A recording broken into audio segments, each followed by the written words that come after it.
Hi guys, ngasi na lijagaduriba Meichaktudagi hariba wari asi kanagumba miyoi amtaga mari lehnajade. Kanagumba miyoi amtagi responsibility lawba ngamjaroi. Numito, aidi ngarang du oirabuininge. Yengo, golmon makhongda phamliba mayamna angawbani haina laknariba nupase atai kanasu nate Basantani. Basanta khungang amada puksaba yangna ing tappa miyoi amani. Magi ne haibada Hanna yenglubada magi mukra tumba natana kanasu leite. Basanta piklingaidagi horaga maraibak thina horaki. Basantagi mama mapa nomagi suraga nomlaga hingba miyoini. Noma makoi anina bazada machanupa Basantagi lairik kharadasu leiruge haina chatki. Laibak thibadi khangudana horakpa bazargi irang amada hathu tu koisen chenarakpada Basantagi baba ima accident amada leikiti. Magi ne haibada makura tomba natana kanasu leitrabada tombanasu Basantagi khanbada thabak suduna magi hek macha amagum manasu loinabiki tomba nupi pau thidana Basantagi damakta yamna wana honajarakpa Basantabu macha ne khalaga yoksarakpa miyoy amani. Basantana matam khuding magi mapa magi mamada tatana nijaba tatana haijaba wapum amadi lei. Adudi mana magi machanupi amatang pibiyu haina tatana nijarame hajarame. Adabu magi punsidadi mapuna tambiramdre. Adabu Basantanadi masalgi nuksiba thamoida thamduna satli. Magi ne haina mapuna tambiramdrabasu laikagi mamanaba singi masal singna kezaba amadi loinajabagi matau uraga mapi ira senba Basantani. Matamnadi kanabu sungaibide asum hokibana Basantagi sahi taramapung pharai. Adubu awabana masar oiduna laklaba Basantagi mafamda mapuna awaba amamu hapirae. Di magi makura tomba thabak subam amada makoina sariba yum amagi sek jangkhatpagi khara sabada khararudagi tarakpadagi tomba ye thangba hakchangi saru paralyze toki. Angang oijarabasu suba nomada chilau thidaba Basantani makurana naduna leirabanina nungaiba karino khangdriba Basantana thabak suba satpa roklami. Araiba afang thabak suduna nomagi sara taliba Basantani. Nagi miyamnati Basantabu yamna nungsibi yamna suluna tobi thabak ama lakpadasu mabu adum yahunduna pubiduna magi khara khajikta oirabasu kananaba sinbiri. Adabu lekaina fana nungsirabasu fana luna khalabasu magi hingnaba honarakpanina Basantagi awat apa mating tobinaba kanasu leramde. Maromda Basanta mabudi maroksing yamna leiba nupa machani. Leitabana maram oiduna mahak larikti makha tamthaba ngamkidre. Thamoida tamningba phawrabasu upai leitraba Basantagi punchini. Matam koba mahak tuna lepa leitana asum chatkibana Basantagi awaba punsiga loinana mahaki sahisu 35 surami. Nongma Basanta magi thabak chatpa thulami numito nongsu yamna mangi mana asambe lambi thiduna labuk phawraga lakpa numini ikhang hangaudana angang amana kappagi makhol nason pikna tarami asum makhol ado nakshilakpa amadi hauna taraklami. Angakpagi matawgumlaba matawdo Basantana yamna khangninglami akoibada yenglobada mi amatasu uramde. Basanta khangningsba langtaknaba asum helame magi khauranglaba matawduna Basantana tariba makhol adu tamna chanchilami. Yengami haibang khangdaba mataw ama Basantana masa gyan taramde. Manglan gumlaba matawduda mahak tofong khanglamde. Adubu angang ado mana pangkhotpaga kappasu phaki. Hena langtaknaribadi angang ado nupi masani. Basanta haifang khangdaba tofong khangdaba yama nungaiba adubu phongdokpadi ngamdabagi matawda leikhi. Mahangna angang ado pangkhotuna mayum tamna lakhi. Mahangna mayum hek yobaga magi makurada wari pumba lirami. Tombasu haraujirami macha Basantagi awatpa amadi mapuna pibire khanbagi adubu wadabadi ngamde tombagi thamoina. Maramdi tomba masu masa solaga ngamdana leibanina magi masana wagadaba punsi adugi khallubada mahak wadaba ngamlamde. Adubu Basantagi ꯅꯨꯡꯉꯥꯏꯕꯒꯤ ꯉꯝꯈꯩꯗꯤ ꯂꯩꯔꯝꯗꯦ ꯃꯥꯒꯤ ꯃꯐꯝꯗ ꯑꯋꯥꯠꯄ ꯑꯃꯗꯤ ꯐꯪꯂꯦ ꯍꯥꯏꯅ ꯈꯟꯖꯈꯤ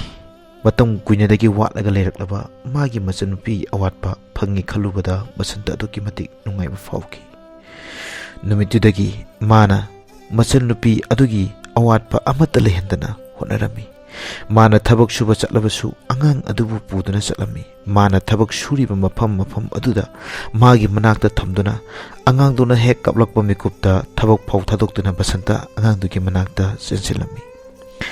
ꯕꯁꯟꯇꯅ ꯃꯥꯒꯤ ꯃꯆꯜ ꯑꯗꯨꯕꯨ ꯅꯨꯡꯁꯤꯅ ꯏꯆꯜꯇꯣꯝꯕꯤ ꯍꯥꯏꯅ ꯀꯧꯖꯩ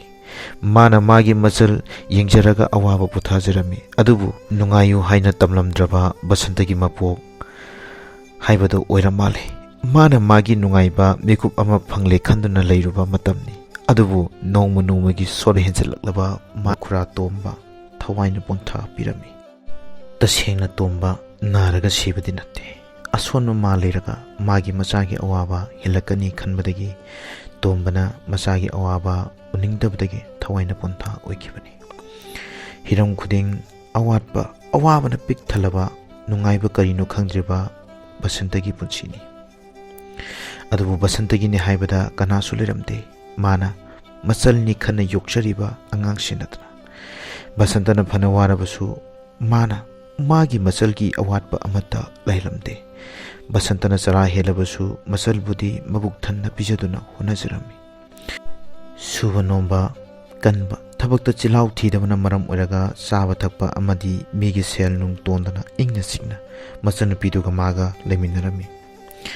ꯏꯆꯟꯇꯣꯝꯕꯤ ꯇꯞꯅ ꯇꯞꯅ ꯅꯨꯡꯁꯤꯕ ꯑꯃꯗꯤ ꯃꯥꯕꯨ ꯁꯩꯊꯥꯕ ꯌꯥꯕ ꯃꯇꯝ ꯑꯣꯏꯔꯛꯈꯤ ꯃꯕꯨꯡꯒꯤ ꯄꯥꯝꯗꯕ ꯊꯕꯛ ꯑꯃꯠꯇꯁꯨ ꯅꯣꯡꯃꯇ ꯇꯧꯗꯦ ꯃꯕꯨꯗꯤ ꯃꯔꯧꯁꯤꯡꯗ ꯍꯥꯏꯔꯒꯁꯨ ꯏꯆꯜꯇꯣꯝꯕꯤ ꯃꯕꯨꯡꯒꯤ ꯃꯥꯏ ꯉꯥꯛꯇꯨꯅꯗ ꯂꯥꯛꯂꯤ ꯑꯦꯛꯖꯥꯝꯗꯁꯨ ꯃꯀꯣꯛꯇ ꯇꯥꯗꯨꯅ ꯂꯥꯛꯂꯤ ꯂꯩꯀꯥꯏꯅꯁꯨ ꯃꯆꯤꯟ ꯃꯧꯄꯥ ꯑꯅꯤꯒꯤ ꯃꯇꯧ ꯇꯝꯖꯅꯤꯡꯉꯥꯏ ꯑꯣꯏꯔꯝꯃꯤ ꯃꯈꯣꯏ ꯑꯅꯤꯒꯤ ꯃꯇꯧꯕꯨ ꯁꯤꯡꯊꯥꯅꯔꯝꯃꯤ ꯀꯂꯛꯅꯔꯝꯃꯤ ꯑꯗꯨꯕꯨ ꯕꯁꯟꯇ ꯃꯥꯅ ꯅꯨꯃꯤꯠ ꯊꯥꯒꯨꯝ ꯌꯦꯡꯖꯔꯤꯕ ꯃꯥꯒꯤ ꯃꯆꯜꯅꯤ ꯏꯆꯟꯇꯣꯝꯕꯤꯁꯨ ꯆꯍꯤ 9 ꯐꯥꯔꯦ ꯃꯕꯨꯡꯒꯤ ꯃꯇꯦꯡ ꯄꯥꯡꯕ ꯉꯝꯂꯦ ꯅꯣꯡꯃꯗꯤ ꯃꯕꯨꯡꯅ ꯊꯕꯛ ꯆꯠꯄ ꯅꯪꯅꯕꯅꯤ ꯍꯥꯏꯗꯨꯅ ꯄꯨꯈ꯭ꯔꯤꯗꯒꯤ ꯏꯁꯤꯡ ꯁꯣꯛꯄ ꯆꯠꯂꯝꯃꯤ ꯑꯗꯨꯕꯨ ꯏꯁꯤꯡꯗꯨꯒ ꯄꯨꯟꯅ ꯀꯥꯔꯛꯄꯗ ꯃꯈꯣꯡꯗꯣ ꯈꯣꯡꯐꯝ ꯆꯥꯍꯧꯗꯕꯗꯒꯤ ꯏꯆꯜꯇꯣꯝꯕꯤ ꯊꯣꯡꯒꯥꯒꯤ ꯃꯆꯩꯅ ꯃꯥꯒꯤ ꯊꯕꯥꯛꯇ ꯌꯩꯗꯨꯅ ꯇꯥꯁꯤꯜꯂꯝꯃꯤ ꯕꯁꯟꯇꯅ ꯆꯦꯟꯊꯣꯔꯛꯂꯒ ꯃꯆꯟꯅꯨꯄꯤꯗꯨꯕꯨ ꯆꯤꯡꯈꯠꯂꯝꯃꯤ ꯕꯁꯟꯇꯅ ꯃꯆꯟꯅꯨꯄꯤꯗꯨꯕꯨ ꯀꯔꯤꯗ ꯁꯣꯛꯀꯦ ꯍꯥꯏꯅ ꯌꯥꯝꯅ ꯄꯥꯈꯠꯅ ꯌꯦꯡꯂꯝꯃꯤ ꯃꯆꯟꯅꯨꯄꯤꯗꯨꯗꯁꯨ ꯁꯥꯎꯔꯝꯃꯤ ꯍꯥꯏꯔꯝꯃꯤ ꯅꯪꯅ ꯀꯔꯤꯒꯤ ꯏꯁꯤꯡ ꯁꯣꯛꯄ ꯆꯠꯂꯨ ꯍꯥꯏꯒꯦ ꯇꯣꯝꯕꯤ ꯍꯥꯏꯌꯣ ꯏꯆꯜꯇꯣꯝꯕꯤ ꯏꯆꯜꯇꯣꯝꯕꯤꯅ ꯇꯥꯃꯣꯆꯥ ꯑꯩ ꯀꯔꯤꯁꯨ ꯇꯧꯗꯤꯌꯦ ꯅꯥꯟꯊꯨꯕꯒꯤ ꯍꯥꯏꯐꯦꯠꯇꯪ ꯅꯥꯕꯅꯤ ꯍꯥꯏꯅ ꯍꯥꯏꯔꯛꯈꯤ ꯕꯁꯟꯇ ꯗꯣꯛꯇꯔꯗ ꯆꯠꯁꯤ ꯍꯥꯏꯅ ꯍꯥꯏꯕꯗ ꯃꯆꯟꯅꯨꯄꯤꯗꯨꯅ ꯀꯔꯤꯁꯨ ꯇꯧꯗꯦ ꯆꯠꯂꯒꯨꯝꯁꯦ ꯍꯥꯏꯅ ꯍꯥꯏꯔꯝꯃꯤ ꯃꯤꯀꯨꯞꯇꯨꯗ ꯕꯁꯟꯇꯅ ꯐꯔꯦ ꯆꯦꯛꯁꯤꯟꯅ ꯂꯩꯌꯣ ꯑꯗꯨꯗꯤ ꯌꯨꯝꯗ ꯐꯖꯅ ꯂꯩꯔꯝꯃꯨꯀꯣ ꯇꯥꯃꯣꯆꯥ ꯊꯕꯛ ꯆꯠꯂꯨꯈꯤꯒꯦ ꯍꯥꯏꯅ ꯍꯥꯏꯔꯝꯂꯒ ꯕꯁꯟꯇ ꯊꯕꯛ ꯆꯠꯈꯤ ꯅꯨꯃꯤꯠ ꯅꯤꯅꯤ ꯁꯨꯔꯕ ꯃꯇꯨꯡꯗ ꯏꯆꯟꯇꯣꯝꯕꯤ ꯊꯕꯛ ꯌꯥꯝꯅ ꯅꯥꯏ ꯍꯥꯏꯗꯨꯅ ꯍꯥꯏꯔꯝꯃꯤ ꯕꯁꯟꯇꯅ ꯃꯥꯒꯤ ꯃꯆꯟꯅꯨꯄꯤꯗꯨꯕꯨ ꯗꯣꯛꯇꯔꯗ ꯄꯨꯔꯝꯃꯤ ꯗꯣꯛꯇꯔ ꯌꯧꯔꯕ ꯃꯇꯝꯁꯤꯡꯗ ꯃꯥꯕꯨ ꯐꯖꯅ ꯂꯥꯌꯦꯡꯉꯝꯃꯤ ꯗꯣꯛꯇꯔꯅ ꯕꯁꯟꯇꯗ ꯇꯨꯃꯤꯟꯅ ꯀꯧꯁꯤꯜꯂꯒ ꯍꯥꯏꯔꯛꯂꯝꯃꯤ ꯃꯥꯒꯤꯁꯦ ꯍꯥꯔꯠꯇ ꯑꯀꯟꯕ ꯄꯣꯠ ꯑꯃꯅ ꯌꯩꯕꯒꯤ ꯍꯥꯔꯠꯇ ꯏ ꯑꯁꯤꯕ ꯂꯩꯁꯤꯟꯕꯅꯤ ꯏ ꯑꯁꯤꯕꯗꯣ ꯑꯗꯨꯗ ꯏꯁꯤꯡ ꯈꯔ ꯆꯪꯁꯤꯜꯂꯒ ꯂꯩ ꯊꯕꯛ ꯋꯥꯍꯟꯒꯅꯨ ꯍꯤꯗꯥꯛ ꯒꯨꯂꯤ ꯈꯔ ꯄꯤꯖꯔꯒ ꯌꯦꯡꯁꯤ ꯃꯥꯅ ꯅꯧꯔꯤꯕꯅꯤꯅ ꯑꯣꯄꯔꯦꯁꯟ ꯇꯧꯕꯗꯤ ꯐꯔꯛ ꯇꯥꯒꯅꯤ ꯍꯥꯏꯅ ꯍꯥꯏꯔꯛꯈꯤ ꯕꯁꯟꯇ ꯊꯃꯣꯏꯗ ꯑꯋꯥꯕꯗꯤ ꯃꯌꯥꯝ ꯑꯃ ꯐꯥꯎꯈꯤ ꯃꯆꯜꯒꯤ ꯈꯟꯕꯗ ꯑꯗꯨꯕꯨ ꯃꯥꯒꯤ ꯑꯋꯥꯕꯗꯣ ꯃꯥꯅ ꯃꯥꯒꯤ ꯃꯆꯜꯗꯗꯤ ꯎꯠꯊꯣꯛꯂꯝꯗꯦ ꯑꯁꯨꯝ ꯇꯧꯗꯅ ꯗꯥꯛꯇꯔꯗꯒꯤ ꯌꯨꯝ ꯇꯝꯅ ꯍꯟꯃꯤꯟꯅꯔꯛꯂꯕ ꯃꯇꯨꯡꯗ ꯅꯨꯃꯤꯠꯇꯨꯗꯒꯤ ꯕꯁꯟꯇꯅ ꯃꯥꯅ ꯃꯥꯒꯤ ꯃꯆꯟꯅꯨꯄꯤꯗꯨꯕꯨ ꯊꯕꯛ ꯑꯃꯠꯇ ꯌꯥꯎꯍꯜꯂꯝꯗꯦ ꯑꯁꯨꯝ ꯇꯧꯕꯅ ꯀ꯭ꯂꯥꯁ 10 ꯑꯦꯛꯖꯥꯝ ꯊꯥꯈ꯭ꯔꯦ ꯏꯆꯜꯇꯣꯝꯕꯤ ꯃꯥꯅ ꯃꯥꯒꯤ ꯑꯦꯛꯖꯥꯝꯒꯤ ꯔꯤꯖꯜ ꯉꯥꯏꯕ ꯑꯣꯏꯅ ꯋꯥꯔꯤ ꯃꯆꯥ ꯏꯕ ꯍꯧꯔꯛꯂꯝꯃꯤ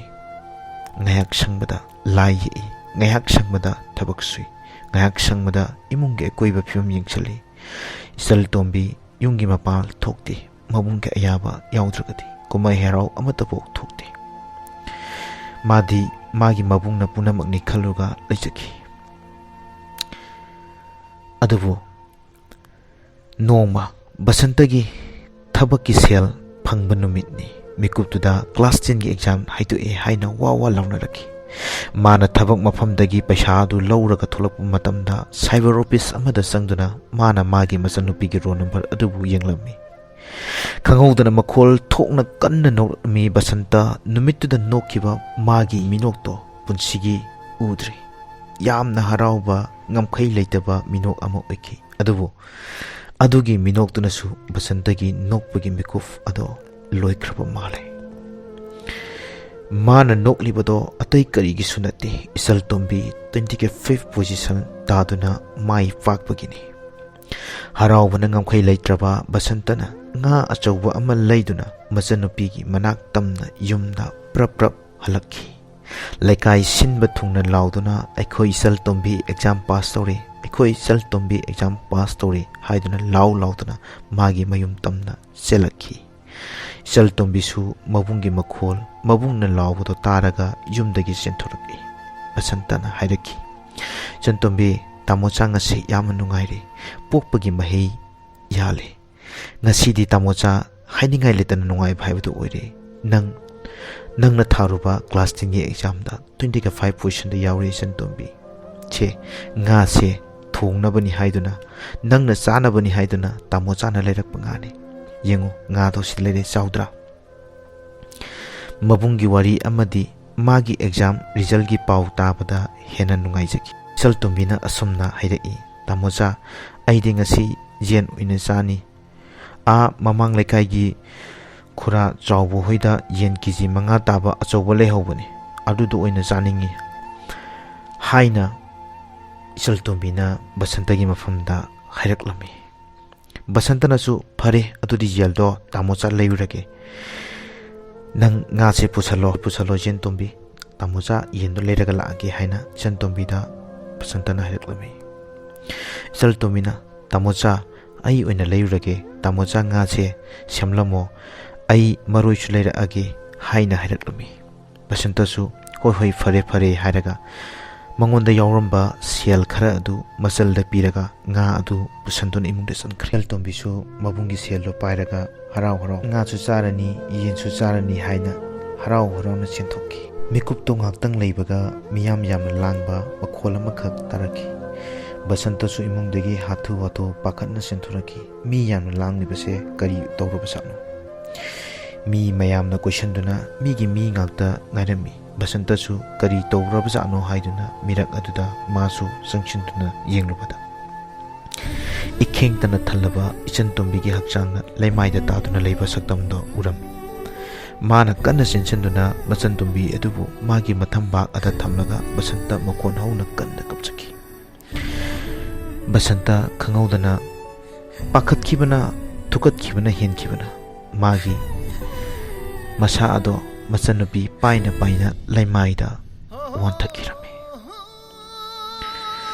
mikuptugi maichaktuna ngasidi basanta mirol tadana angawba amagum leire numittugi maichaktudagi basantana ngasi oiriba pibam ase oikibane ngarang tu oiraboiningi adabu helaiba nangsu onthokna thidako basantabu asuk thina wahal biramliba nangi kari kumaino masini basantagi punsi basanta se yumda sangna silao nong tarakadore se lao basanta yumda phajana lerulo se sangna silao